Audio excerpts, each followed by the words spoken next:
Šio ryto tema – medicininis deguonis. Tai būtina visų medicinos įstaigų dalis, tačiau nedaugelis žino, kad deguonis gali būti naudojamas ir namuose. Apie tai šiandien ir pasikalbėsime. Medicinio deguonies gamybos procesas yra gana sudėtingas ir įdomus procesas. Tačiau iš praktikos pastebėjau, kad žmonės net neįsivaizduoja, kaip gimsta tas medicininis deguonis. Todėl nutarėme investuoti savo laiką ir į švietimą.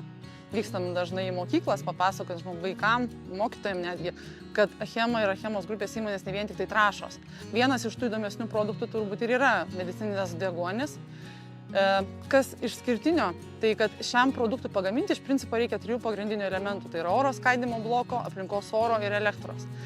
Žinoma, pagrindinis įrengimas yra oro skaidymo blokas, o elektra ir aplinkos oras yra žaliavas mūsų. Klientai kartais juokauja, kad, sako, darote pinigus iš oro. Ir sąlyginai jie yra teisūs, nes mūsų pagrindinė žaliava oras. Kaip žinia, ore yra 21% deguonis, 78% azoto ir likęs 1% yra argonas, anglies dioksidas, vandens dalelės, kitos dujos. Tai mūsų tas darbas ir yra, tą medicininį deguonį, tą 21% padaryti balione, kad būtų 100%. Ir žmogus, kvėpuodamas tokį koncentruotą deguonies produktą, kuo greičiau prisodrintų deguonį kraują, pakeltų deguonies saturaciją. Jeigu taip trumpai papasakoti apie patį procesą, tai pati pradžia būtų netoli upės yra vamzdis, tai būtent ten yra pati pradžia visų skystų produktų – deguonies, argono, azoto. Tenai didžiulis oro kompresorius įsiurbia vamzdynų aplinkos orą į oro skaidymo bloką. Oro skaidymo bloke vyksta pirminis suslėgimas, jis yra filtruojamas, suslėgiamas iki 6 barų. Suslėgtas oras yra vėsinamas vandeniu, atvėsintas oras yra tada valomas, detaliai išvalomas nuo kenksmingų dalelių, nuo anglies dioksido, nuo vandens garų. Na ir tada prasideda pats svarbiausias etapas, tai yra oro šaldymas. Standartiškai oro skaidymo bloke oras yra šaldomas iki -175, -180 laipsnių šalčio ir pasiekus tokią temperatūrą pradeda atsiskirinėti atskirų dujų produktai. Skirtingiams dujų produktams, tam, kad jisai pavirstų skystų produktų, reikalingos skirtingos šaldymo temperatūros. Deguoniui reikalinga -183 laipsniai Celsijaus, azotui -196 laipsniai Celsijaus. Tam, kad išsiskirtų argonas, dar reikalingi ir papildomi procesai ir jisai išsiskiria paskutinis oro skaidymo bloke. Pagamintas skystas deguonis saugomas talpose esančiose šalia skaidymo bloko.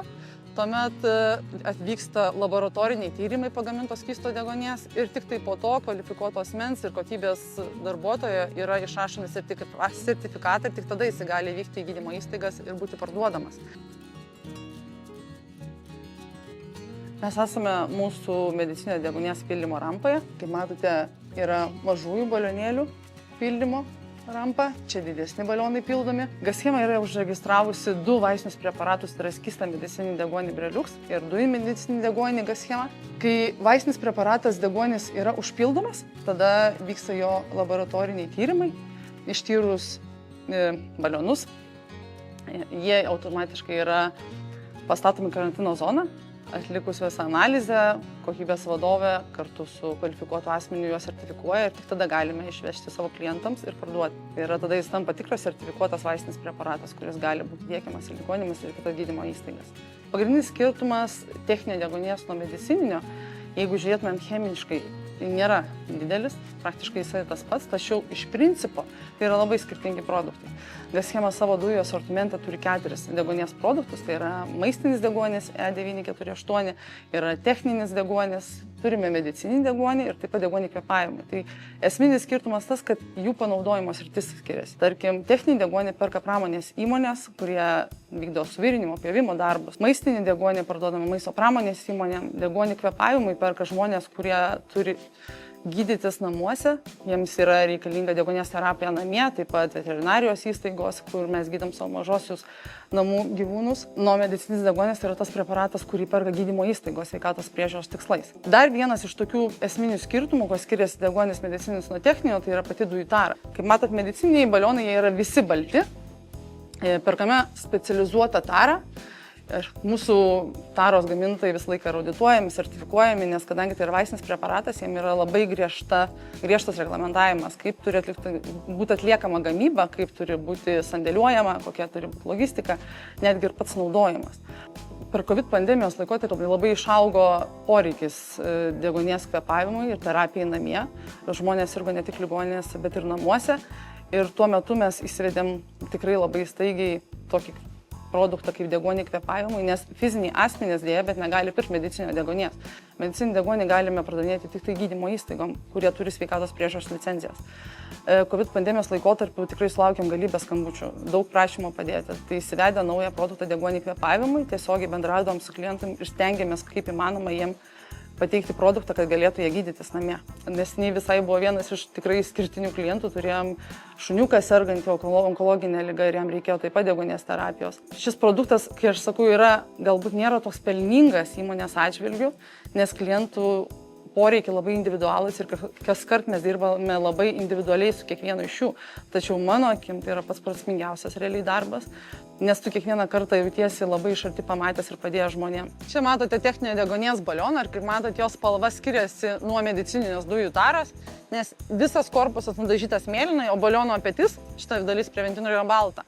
Priešingai nemedicinių dujų tarui, viskas buvo balta, tara buvo specializuota, medicininė, iš specializuotų medicininių balionų gamintojų, kurie kasmet yra audituojami, jie prižiūri savo gamybos veiklą lygiai taip pat griežtai, kaip ir mes gaminant medicininį deguonį. Ventiliai taip pat skiriasi, čia yra standartiniai deguonies ventiliai, o į medicininių dujų tarą yra įsukami specializuoti medicinio deguonies ventiliai su atbuliniais vožtuvais, taip vadinamais RVP, tam, kad būtų apsaugotas tiek produktas, tiek pati tara nuo užsiteršimo ir būtų maksimaliai tinkamas gydymo tikslais. Už mano nugaros matote pakrautą automobilį, tai su dujų produkcija įvairia, yra techniniai balionai, kaip minėjau, mėlynų korpusų, medicininis ryšulys. Gaz-Chema turi savo nuosavą didelį parką ir tam, kad klientą pasiektų mūsų medicininiai dujų produktai, yra du variantai. Jeigu tai yra skystas medicininis deguonis, tai važiuoja autocisternos ir mūsų logistikos skyrius nuolat stebi telemetrijas, kurios yra sumontuotos ligoninių talpose. Pagal tai planuoja, kada kitas turėtų būti pristatymas, todėl ligoniniam nereikia rūpintis, kada bus kitas pristatymas. Gaz-Chema kasmet investuoja ir ieško sprendimų, kaip patobulinti mūsų veiklą, kaip tapti švaresniais, žalesniais ir kad met investuojama vis daugiau ir daugiau. Neseniai įsirengėme didžiulį saulės panelių parką ant mūsų gamybos stogų. Kaip koncerno Achemos grupė įmonė, taip pat mes perkam žalią elektros energiją, kurią pagamina koncerno grupės įmonės. Kas įdomiausia, kad mūsų įmonės gamina elektrą iš saulės, iš vėjo ir iš vandens. Koncernas investavęs yra daug į saulės elektrinių parką, labai didelės investicijos buvo atliktos į vėjo jėgainių parką ir jau daugelį metų, kas man buvo tikrai pačiai nuostaba, kad Achemos grupė yra investavusi į hidroelektrinės ir mes gaminame elektrą net ir iš vandens. Kaip ekologinis elementas mūsų veikloje tai yra pati dujų tara, jinai yra daugkartinė. Medicininiai dujų balionai dažnai klientam yra keista, kad tai yra mūsų pakuotė. Ir kas yra išskirtinio, tai medicininis dujų balionas yra plieninis ir jo eksploatacijos terminas yra 50 metų. Vadinasi, per tos 50 metų mes atliekame daug, žinoma, patikrų, techninių aptarnavimų, tačiau pasibaigus eksploatacijos terminui jis yra 100% perdirbamas.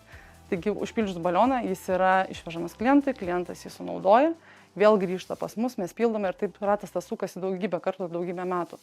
Tai manau, tai čia pagrindinis elementas, kuris padeda mums būti švaresniais ir daug tvaresniai. Minėjau, mūsų medicinio deguonies gamyboje svarbiausia buvo 3 elementai: oro skaidymo blokas, aplinkos oras ir elektros energija. Kas įdomu, kad mūsų medicinis deguonis yra pagaminamas 100% vien iš žalios elektros energijos. Tai pirmiausia, mes 100% panaudojame tai, ką patys pagaminame iš saulės elektrinės, kuri sumontuota ant mūsų pastatų stogų. Visą kitą elektrą įsigijame iš mūsų motininės įmonės Achema. O ji atitinkamai gamina ir saulės parkuose savo, vėjo jėgainėse ir taip pat hidroelektrinėje. Reiktų paminėti, kad pagrindinis mūsų įmonės privalumas tai yra tai, kad mes vieninteliai Lietuvoje medicinio deguonies gamintojai, kurie gaminam deguonį Jonavoje, Lietuvoje ir jį tiekiame gydymo įstaigom. Visi kiti tiekėjai, jų pildymo stotis yra už Lietuvos ribų, Latvijoje, Estijoje ir jie tikrai susiduria su tam tikrais nesklandumais, organizuojant operatyviai pristatymo klausimus. Kartais, dažniausiai, mes sugebam klientam pristatyti medicinės dujas deguonį kvėpavimui netgi kitą darbo dieną nuo užsakymo pateikimo. Tai manau, kai yra problema ypač su sveikata, tai yra itin opus ir aktualus klausimas.